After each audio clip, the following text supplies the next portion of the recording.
వాస్తవాన్ని గుర్తించాల్సింది ఏంటంటే ఖచ్చితంగా సీమ అన్యాయం జరిగింది, దానికి తిరుగులేదు. కానీ సీమాంధ్ర రాజధాని ఇంకా నిర్మాణం జరగాలి. అంతవరకు 10 సంవత్సరాలు దీన్ని దయచేసి తెలంగాణ ప్రభుత్వం కానీ గుర్తించాల్సింది. ఇది ఉమ్మడి రాజధాని. ఇక్కడ దయచేసి ఎవరిని కూడా ఆంధ్రప్రదేశ్ ప్రభుత్వాన్ని దయచేసి ఇబ్బందులు పాలు చేయకండి. Because they capable. అది ఒకలాంటి సివిల్ ఇండస్ట్రీ క్రియేట్ చేస్తుంది. మీరు దయచేసి దీన్ని మర్చిపోకండి. అలాగే మీ ఇక్కడ సీమాంధ్ర ప్రాంత పాలకులు కూడా గుర్తించాల్సింది ఏంటంటే, ఎంతసేపు హైదరాబాద్ లాంటి నగరం ఇంకోటి చేయాలంటే ఖచ్చితంగా నాకు తెలిసి ఇంకో 50 సంవత్సరాలు తక్కువ పట్టదు. పొడవాటి బిల్డింగ్లు కట్టొచ్చు, కొన్ని వేల ఎకరాల్లో కట్టొచ్చు, కానీ ప్రజల్ని తీసుకెళ్లారు అక్కడికి. ఖచ్చితంగా సమస్య ఉంటుంది. ఖచ్చితంగా తక్కువలో తక్కువ 25 సంవత్సరాలు పడద్దు. ఈ అన్యాయం ఖచ్చితంగా ఆంధ్రప్రదేశ్కి జరిగింది. కానీ ఈ అన్యాయాన్ని మీరు దిగమింగుకోవాలి, వేరే దారి లేదు. You have to stop claiming rights on Hyderabad. మీరు గుర్తించాల్సిందల్లా సీమాంధ్ర ప్రాంత ప్రజలు, సీమాంధ్ర పాలకులు గుర్తించాల్సిందల్లా కేంద్ర ప్రభుత్వం, యూపీఏ ప్రభుత్వం, అప్పుడు ఎన్డీఏ ప్రతిపక్షం, మీకు ఖచ్చితంగా అన్యాయం జరిగింది, దీంట్లో అనుమానం. కాకపోతే వాళ్ళు చేసిన అన్యాయానికి ఇక్కడ కూర్చొని ఇక్కడ రాజధాని వచ్చిన తర్వాత దీని మీద గొడవ పెట్టుకుంటే మటుకు ఇది అండర్స్టే తప్ప సమస్యకు పరిష్కారం దొరకదు. ఫోకస్ అంతా అటు సైడే ఉండాలి. ఇక్కడ చంద్రశేఖరరావు గారు ఇవ్వాల్సిన భరోసా ఏంటంటే, ఇది భారతదేశంలో అంతర్భాగమే తప్ప ప్రత్యేక రాష్ట్రంగా ఏర్పడింది, కానీ ప్రత్యేక దేశంగా విడిపోలేదు అన్నట్టుగా ఉంది. ఆ భావన ప్రతి ఒక్కరికి తీసుకెళ్ళగలగాలి. అంటే బయట ఎందుకు వచ్చిందో, ఎలా ఏ పరిస్థితుల్లో వచ్చిందో, ఎన్ని కారణాలు, మాటలు అదుపులో లేని మాటల వల్ల వచ్చిన సందర్భం తప్ప వాస్తవానికి అలాంటిది ఏమీ లేదు. నిజంగా నన్ను ముఖ్యమంత్రిగా మన నరేంద్ర మోడీ గారికి, ఆయన గుజరాత్ ముఖ్యమంత్రిగా ఉన్నప్పుడు ఆయనకి ఒకటే మాట చెప్పాను, సార్ ఇది ఒక పద్ధతి పాడు లేకుండా విభజన చేశారు, మీరు కనుక దీన్ని ఇప్పుడు గుర్తించి ఫ్యూచర్లో దీన్ని చాలా జాగ్రత్తగా, సెన్సిటివ్ ఏరియా కదా, దీన్ని మీరు జాగ్రత్తగా చేయకపోతే కొలంబో తరహాలో, శ్రీలంక తరహాలో జాతి పోరాటాలు వస్తాయి. అది వెంటనే రాకపోవచ్చు, కానీ ఒక 15-20 సంవత్సరాలు పట్టొచ్చు. అంటే నాని పాల్కి వాళ్ళు చెప్పినట్టుగా ఒక సమస్యని, ఒక ప్రాబ్లమ్ని చిన్నగా ఉన్నప్పుడు దాన్ని గోటితో పోయేది గొడ్డలతో చేసినట్టు అవుతుంది. అంటే problem not solve leads to crisis, a crisis not mastered leads to disaster. This is what Nani Palkhivala sir. ఇది కానీ మీరు గుర్తించకపోతే సార్, ఇది ఒక రోజున భారతదేశ సమగ్రతగా భంగం కలిగించే విషయం అవుద్ది అని నేను చెప్పినప్పుడు నేను ఒక భయం వెలబుచ్చాను ఆ రోజున. సార్ పోలీసులు కూడా కొట్టుకుంటారేమో నాకు భయం ఉంది సార్, అంత ఉంది లోపల. అంటే ఆ రోజున ఆయన చాలా విని, అప్పుడు ఆయన మాట ఉందని, తెలుగు జాతి ఐక్యత జాతీయ సమగ్రతలో భాగమని అన్నారు ఆయన. కానీ నాకు మొన్న నాగార్జున సాగర్లో ఈ జల వివాదం టైంలో పోలీసులు కొట్టుకోవడం చూసి, అలాంటి సివిల్ ఇండస్ట్రీకి మనం ఎంతో దూరంలో లేవు. దీనికి బాధ్యత వహించాల్సింది నిజంగా ఇద్దరు ముఖ్యమంత్రులు. అంటే మిమ్మల్ని ప్రజలు భుజాలకు ఎత్తుకున్న ప్రజలు, మీరు దయచేసి వారి ఆశలు, ఎందుకంటే మీరు ఈ రోజున చంద్రశేఖరరావు గారి ప్రభుత్వం 640 పైచీలకు బలిదానాల మీద ఉంది. వారి ప్రభుత్వం కానీ అంతమంది వాళ్ళ ఏడుపుల మీద ఉంది, వాళ్ళ కన్నీళ్ళ మీద ఉంది, వాళ్ళ కుటుంబ సభ్యుల బాధల మీద ఉంది. దయచేసి మీరు ఎవరికి మర్చిపోద్దు, మీకు బాధ్యత ఉంది.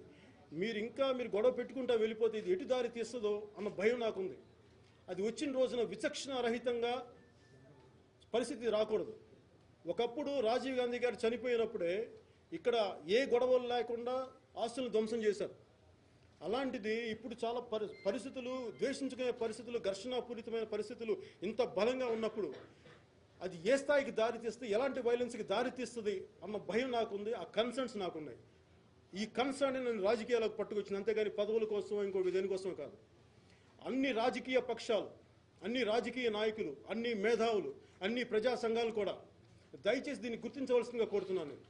మీరు కనుక ఇది ఒక ఈ సమస్యని ఒక తెలంగాణ కోణం నుంచో, లేదంటే సీమాంధ్ర కోణం నుంచో, చాలా పరిమితమైన కోణాల నుంచే చూస్తే మటుకు this will lead to disaster sir. Please దయచేసి న్యాయవాదులు కానీ, పోలీస్ వ్యవస్థ కానీ దీన్ని అందరూ మీరు గుర్తించాల్సిన పరిస్థితి ఉంది. దయచేసి ఇది మాకు సంబంధం లేదు, ఇది మా జాతికి సంబంధం లేదు, మా రాష్ట్రానికి సంబంధించింది కాదు అని దయచేసి అనుకోకండి. మీకు నిజంగా ఇలాంటి పొలిటికల్ గేమ్సే కానీ ఆడకుండా కానీ ఉండుంటే ఈ 1 మంత్ విలువైన ప్రజలకు వెచ్చించాల్సిన విలువైన కాలం 2 ప్రభుత్వాలు విలువైన కాలాన్ని వేస్ట్ చేసేసినాయి. ఈ 1 మంత్ లేదంటే మన ఈ మధ్యన పేపర్లో కూడా చదువుతున్నాను, ఒక చిన్న విభజన జరిగిన తర్వాత ఒక స్కూల్ బస్ పాసులు, కాలేజ్ బస్ పాసులు, స్కూలేజ్ బస్ పాసులు ఖమ్మం జిల్లా నుంచి పక్క ఊరికి అదేమో ఆంధ్రాలోకి వెళ్ళిపోయింది. అప్పుడు దాకా ఉమ్మడి రాష్ట్రంగా ఉన్నప్పుడు వాళ్ళ బస్ పాసులు ఒకటేలా ఉన్నాయి. కానీ ఇప్పుడు వాళ్ళు బస్సు ఒక చోట ఆగిపోవాల్సి వస్తుంది, ఇంకో చోట వాళ్ళకి ఎందుకంటే తెలంగాణ కింద రావట్లేదు, ఆంధ్ర కింద వస్తుంది. కాదు నష్టపోయేది విద్యార్థులు. ఇలాంటి చిన్న చిన్న సమస్యలు కోకొల్లలు. మీరు ఇలాంటి సమస్యలు తీర్చాల్సిన మీరు ఇలా కొట్టుకుంటూ వెళ్ళిపోతే ఇది ఎవరు తప్పు ఎవరు ఒప్పు అనేదంటే కంటే కూడా అందరి కంట్లో దూలాలు ఉన్నాయి, కాదు సైజులే తేడా. మీరు దయచేసి గుర్తించండి, దీన్ని ఇక్కడితో ఆపేయండి. మీరు కేసులు కానీ ఇవి కానీ దయచేసి మీరు ఇక్కడితో దీన్ని సద్దు మణిగించకపోతే మటుకు సివిల్ అండర్స్కి దరితీసి ఎవరైతే భుజాల మీద 2 ప్రభుత్వాలను కూర్చోబెట్టుకున్నారో వాళ్ళకి న్యాయం జరగనప్పుడు వాళ్ళే భుజాల నుంచి పడదోసేస్తారు. దయచేసి ఆ విషయాన్ని మీరు గ్రహించాలి.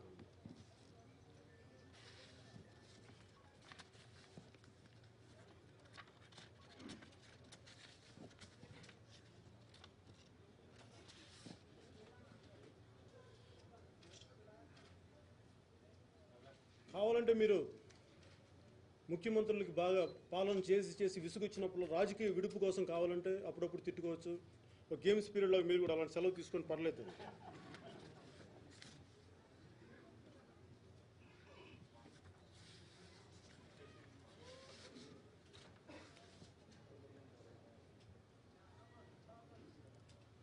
ముఖ్యంగా సీమాంధ్ర ప్రాంతానికి సంబంధించి ఆంధ్రప్రదేశ్కి తెలంగాణను మిగులు రాష్ట్రం చేసి రాజధాని ఎలా ఇచ్చి తెలంగాణ ప్రజలను ఎలా సంతోషపెట్టారో అలాగే సీమాంధ్రకి చాలా అన్యాయం జరిగింది. ఆంధ్రప్రదేశ్కి స్పెషల్ స్టేటస్ ఇస్తామని చెప్పి ఆ రోజున యూపీఏ ప్రభుత్వం చెప్పింది.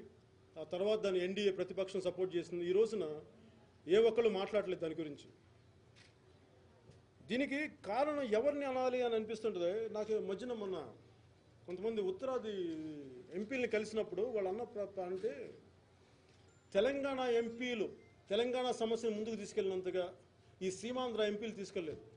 దానికి కారణం వీళ్ళందరూ వ్యాపారులు. నాకు ఇది నా మాటలు కదా, వాళ్ళన్న మాటలు.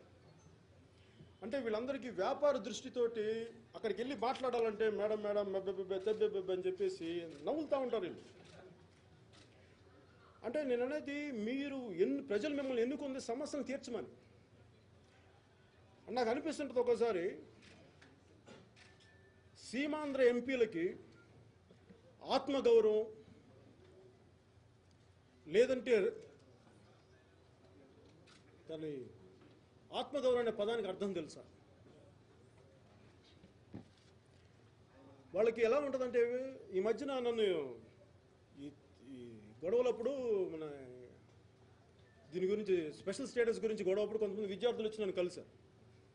వాళ్ళు నాకేం చెప్పారంటే వాళ్ళు ఏదో చిన్న రైటింగ్ ఏదో పట్టుకొచ్చి స్లోగన్స్ ఏదో నాకు కనిపిస్తూ ఉంటే నేను చూశాను. ఏంటని చూసి దూరం నుంచి చూస్తే తిడితే కేసీఆర్లా తిట్టాలి అంటే అది కూడా ఎందుకు వచ్చిందంటే తింటే గారెలు తినాలి, వింటే భారత వినాలిలాగా తిడితే కేసీఆర్లా తిట్టాలి, పడితే పౌరుషం లేని సీమాంధ్ర ఎంపీలా పడాలని అన్నారు. అంటే సీమాంధ్ర ఎంపీలకి పౌరుషం అనే ఆత్మగౌరవం అన్నది లేదా అన్నది నాకు సందేహం కలుగుతూ ఉంటుంది. ఉత్తరాది ఎంపీల చేత కొట్టించుకొని పార్లమెంట్ నుంచి బయటకు వచ్చారు. ఆ రోజున అందరూ ఆవేశాలతో ఊగిపోయారు. మేము అవి చేసేస్తాం, న్యాయాలు చేస్తామని చెప్పి ప్రతి ఒక్కరు నాకు తెలిసి నేను వాళ్ళ కోసం నేను తిరిగాను, వాళ్ళందరి కోసం ప్రచారం చేశాను. ఉదాహరణకి కేసినేని నానిగారు ఉంటారు, ఆయన విజయవాడ ఎంపీ ప్రస్తుతానికి. ఆయన నాకు పీఆర్పీ టైంకి తెలుసు. అప్పుడప్పుడు నేను ఆయన ప్రత్యక్షంగా ఎప్పుడు కలవలేదు కానీ టీవీలో చూస్తుంటాను. పీఆర్పీ టైంలో చూశాను, ఆయన ఊగిపోయేవాడు. నాకు అన్ని ఇదేంటి అదేంటని. సో అప్పుడు కూడా చూశాను. తర్వాత ఈ మధ్యన ఎలక్షన్స్ అప్పుడు విజయవాడ సీట్ నేను ఎవరికి రికమెండ్ చేస్తాను అది అంటే నేను నిజంగా నాకు అలా ప్రత్యేకించి నేను పుష్ చేయలేదు. నేను ఎవరిని కుదిరితే ఇవ్వండి అన్నాను, లేదు మా అంటే నేను వదిలేసాను దాంతో. అంతమించి కూడా నేను ప్రయత్నం చేయలే. దానికి కారణం ఏంటంటే ఒకళ్ళు కష్టపడిన దాన్ని ఎందుకు మనం పుష్ చేయడం అని చెప్పి. ఆ రోజు ఆయనంత బలంతో ఊగిపోయారు. సీట్ కావాలి, ఎంపీ కావాలి. మీరు ఎంపీ అయ్యారు, మీరేం చేస్తున్నారు ఇప్పుడు? పార్లమెంట్కి వెళ్ళి మీరు పార్లమెంటు గోడలు చూస్తూ సంభ్రమాశ్చర్యాలతో ఉన్నారా, లేదంటే ఏదైనా పని చేస్తున్నారా? స్పెషల్ స్టేటస్ గురించి అడిగారా? భారతీయ జనతా పార్టీకి 2 ఎంపీలు ఉన్నారు, గంగరాజు గారు, హరిబాబు గారు, వైజాగ్ అండ్ నర్సాపూర్ ఎంపీ. మీరు ఏం మాట్లాడరు. ఏదనంటే మేము చేస్తాం, మాకు భారతీయ జనతా పార్టీ ప్రభుత్వం మీద నమ్మకం ఉందన్న. కరెక్టే, నాకు నమ్మకం ఉంది. ఏది అలాగే తోట నరసింహం కాకినాడ గారి నుంచి, కాకినాడ పార్లమెంటరీ నియోజకవర్గం నుంచి, అనకాపల్లి నియోజకవర్గం నుంచి అవంతి శ్రీనివాస్ గారు, రాయపాటి సాంబశివరావు గారు కాంగ్రెస్ నుంచి ఆయన తెలుగుదేశంలోకి వచ్చారు. ఇన్ని పార్టీలు మారినా నేను ఎందుకు సపోర్ట్ చేశానంటే, ముందు ఒక స్టెబిలిటీ అనేది కావాలి సీమాంధ్రకి. అందుకని నేను నా వ్యక్తిగతమైన ఆలోచన విధానాలు, ఐడియాలజీలు అన్నీ పక్కకు పెట్టి ముందు అక్కడ ఒక సెటిల్డ్ వాతావరణం కావాలని చెప్పి వీళ్ళందరూ సపోర్ట్ చేస్తే ఈరోజున ఎవరు మాట్లాడలా. అందరూ ఎలా ఉన్నారంటే, మళ్ళీ ఇదివరకు కాంగ్రెస్ నాయకుల్లాగే అందరూ అదే మాకు ఇదివరకు వాళ్ళు ఏమనేవాళ్ళు, మాకు హైకమాండ్ మీద నమ్మకం ఉంది, న్యాయం జరుగుతుందని చెప్పి. ఇలాగ తెలంగాణకు చేసి 640 మంది పిల్లలను వాళ్ళు చంపేశారు. ఇప్పుడు వీళ్ళు ఎంతమందిని చంపుతారో నాకు తెలియదు, నాకు భయంగా ఉంది. సీమాంధ్ర ఎంపీలకి నేను దయచేసి మీరు తెలంగాణ కోసం పోట్లాడిన ఎంపీలను చూసి మీరు వాళ్ళ పోరాట స్ఫూర్తిని తీసుకొని మీరు స్పెషల్ స్టేటస్ కోసం మాట్లాడండి. అంతేగాని నిజంగా మీకు ఒక్కసారికి ఒక 10 సంవత్సరాలు సుజనా చౌదరి గారికి కానీ మిగతా ఎంపీలందరికీ నేను అనేది మీ వ్యాపారాలు, మీ పదవులు, అశోక్ గజపతి రాజు గారికి కానీ ఎవరు కిక్కురు మనరు. అందరు గోడలు అక్కడ వెళ్ళి మరి ఆ పార్లమెంట్కి వెళ్ళగానే వీళ్ళందరికీ ఏమవుద్ది? మీకు అంత భయాలైతే దయచేసి మీరు పదవులకు రాజీనామాలు చేసేయండి. నిజంగా మీరు ప్రజల ఆకాంక్ష మీరు ముందుకు తీసుకెళ్ళినప్పుడు, మీ వ్యాపారాల కోసమే మీరు ఎంపీలుగా ఉన్నప్పుడు దయచేసి అక్కడి నుంచి వచ్చేసేయండి. అది ప్రజలు నిర్ణయిస్తారు ఎవరు కావాలనేది. వాళ్ళ నుంచి వస్తారు కొంతమంది ఎంపీలుగా వెళ్ళడానికి. మీరు మాట్లాడితే భయపడిపోయి ప్రధానమంత్రి గారు ఏమనుకుంటారు, లేదంటే యూపీఏ ఏమనుకుంటుంది, ఎన్డీఏ ఏమనుకుంటుంది అని చెప్పి మీరు ఇలా తీసుకుంటా వెళ్ళిపోతే కొన్ని వందల మంది ప్రాణాలకి ఒక దశాబ్దం 2 దశాబ్దాల కాలం నష్టానికి మీరు బాధ్యత వహించాల్సి వస్తుంది. మీరు ఇదివరకు లాగా కానీ మీరు ఇలా చేసుకుంటా వెళ్ళిపోతే, మీరు చేయలేకపోతే మీరు చేతులు ఎత్తేయండి, మా వల్ల కావట్లేదు, మేము ఎంపీలుగా మేము తిరగలేకపోతున్నాం, మేము చేయలేకపోతున్నాం అంటే దానిని ఎలా నిర్ణయించాలి, ఎలా ముందుకు తీసుకెళ్ళాలి అనేది ప్రజలు నిర్ణయిస్తారు. అంతేగాని మీరు ప్రామిస్ చేసి వచ్చారు, మేము సాధిస్తాం, మేము ఆ సీమాంధ్రకు అన్యాయం జరగనివ్వం అని చెప్పి అందరూ చేశారు. కానీ ఈరోజు మళ్ళీ అలా చేయట్లా. అలాగే కావూరి సాంబశివరావు గారు కాంగ్రెస్లో ఉన్నప్పుడు ఏం చేశారు, దగ్గుపాటి పురంధేశ్వరి గారు కాంగ్రెస్లో ఉన్నప్పుడు ఏం చేశారు, ఈరోజు బీజేపీకి వచ్చి కూడా మళ్ళీ మీరు ఏం మాట్లాడలా. దయచేసి మాట్లాడండి. ఎందుకంటే నేను పోటీ రాజకీయాలు నేను చేయలేదు. ఎందుకంటే నేను ప్రొఫెషనల్ రాజకీయాల్లోకి రావట్లేదు. నేను వచ్చిన రోజు నేను మాట్లాడతాను, వచ్చిన రోజు నేను ఏం చేయాలని నేను నిర్ణయించుకుంటాను. నేను దయచేసి అప్పుడు దాకా దయచేసి కాలాన్ని వేస్ట్ చేయకండి. నా పరిమితులు నాకున్నాయి, నేను అన్నిసార్లు నేను సాధించగలను, నేను ఒక్కడే సాధించగలను నేను చెప్పట్లేదు. కాకపోతే నేను అందరికీ పోరాటం చేయగలను చెప్పగలను. సో ముఖ్యంగా సీమాంధ్ర ఎంపీలకి దయచేసి మీరు స్పెషల్ స్టేటస్ కోసం మాట్లాడండి. ఒకవేళ కేంద్రం స్పెషల్ స్టేటస్ మేము ఇవ్వలేమంటే ఏ పరిస్థితుల్లో ఎందుకు ఇవ్వలేరు, ఒకవేళ ఇవ్వలేకపోతే మీరు ఏం చేయగలరు? మీరు ఆ భరోసా కానీ మీరు తీసుకోకపోతే మీకు చంద్రశేఖరరావు గారి మాటల కంటే కూడా మీరు చేసిన ప్రవర్తన మీరు ఎక్కువ సీమాంధ్రాన్ని మీరు దెబ్బతీస్తున్నారు.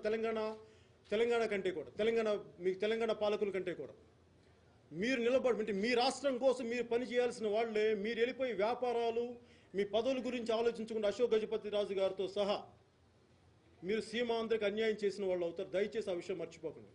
మీకు నిజంగా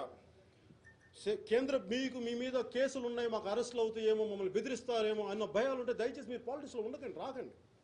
మిమ్మల్ని ఎవరు బలవంత పెట్టట్లా. దయచేసి మీరు న్యాయం చేయలేని పక్షంలో దయచేసి రాజకీయాల్లోకి రాకండి.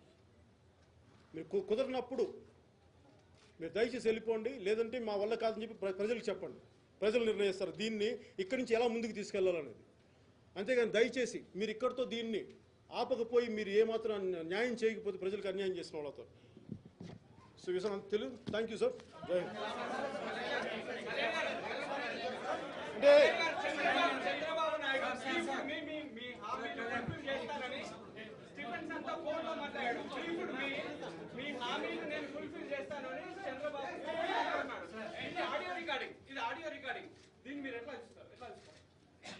అంటే అంటే ఇది కోర్టుకి వెళ్ళక ముందు ఐ హ్యావ్ ఎన్ ఒపీనియన్. నేను చెప్పడానికి లేదు, నాకు ఒక అభిప్రాయం ఉంది. నేను ఇందాక అంటుంది ఏంటంటే తప్పు ఒప్పు అనడానికి ఫస్ట్ నీతి నిజాయితీలకి రాజకీయాలు పుట్టినీళ్ళు కాదని మీకు తెలుసు.